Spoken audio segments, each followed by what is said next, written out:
March 12th, 2020.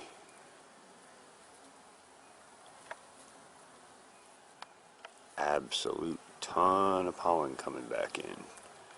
That's a good sign. Pollen is a big part of bee bread and a big part of what the brood is fed to get a colony established. So looks like that queen is laying, and everybody's going to work for spring. That is super exciting. We got a couple of cold nights coming up, but other than that, the forecast is looking good so far. I just thought I'd get a close-up of some of the pollen coming in here. But as you may know from the title, this video is 10 facts about honeybees that you may not know. Without further ado, let's get started. Hi folks, it's me, Carlton, from the Pharmacy Seeds Network. We have a lot of discussion about bees on our channel, and especially on the Sunday night live stream net, and especially when Kitty2 RFI comes on. He's another beekeeper up at Catskill, not too far away from me. I believe he has about 17 hives, and he's really knowledgeable. And I should throw a shout out to his channel. His channel is Black Bear Apiaries, and I will share a link down below. Without further ado though, let's get started. So, how many flowers does it take for a honeybee, or for honeybees, to make 1 pound of honey? Well, it takes about 2 million flowers. Let's see, how far do honeybees fly to make 1 pound of honey? About 50,000 miles. How much honey does a honeybee make in their lifetime? About 1/12 of a teaspoon.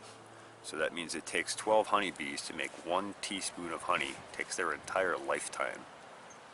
Think about that when you put some honey on your bread or in your coffee in the morning. Honeybees can fly about 15 miles an hour. How far can a honeybee go on 1 ounce of honey? All the way around the world, 25,000 miles. Obviously they can't do that all in one trip, but that's how much honey it takes them to fly around the world once. 1 ounce. Think about that fuel efficiency. Is that incredible or what? They have 4 wings. A lot of people think they have 2. They actually have 4. In the United States, there's somewhere between 150 and 200,000 beekeepers. Most of those beekeepers are hobbyists, and they have 25 hives or less. A honeybee will typically visit, oh, I knew that wind was coming. A honeybee will typically visit between 50 and 100 flowers in a single trip, and they limit that to one specific type of flower. So they'll go out and they'll visit one specific type of flower until they're fueled up, so to speak. And they take that back to the nest, and that gets passed off, and that's each flower type of honey is put into an individual cell. So you know, if it's all buckwheat, say, then that all goes into one particular cell until that cell's full. They go to another one and another one. Really interesting how they work. Let's see. As far as communication goes, honeybees communicate through dancing and through pheromones. Pheromones is more like in the hive and like colony type stuff to help them, like you know, find which colony is theirs. You know if their queen is okay. You know, all that sort of stuff.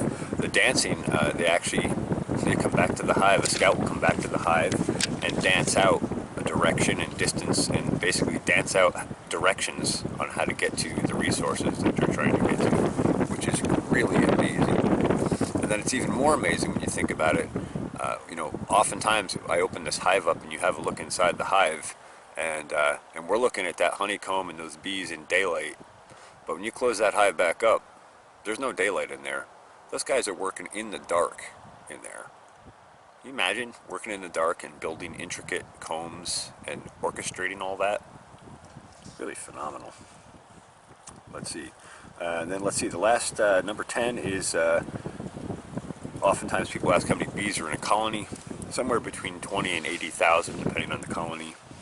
Obviously colonies can get larger than that, and sometimes they can get smaller than that, but that's the typical range. So I just thought I would share a few facts about honeybees. There are just so many intricate details about honeybees, and I'm still on my own learning curve with them. I've learned a tremendous amount in the past year and a half or so, and I want to keep learning. I really enjoy learning about them and studying them and watching them, and each interaction with them is just amazing. I really treasure the little bit of time that I get to spend around them and working with them. So I hope you found this informative or interesting, and I hope you'll like and subscribe and share and all that sort of stuff. So thanks for watching the Pharmacy Seeds Network. Hope I'll see you in the next video.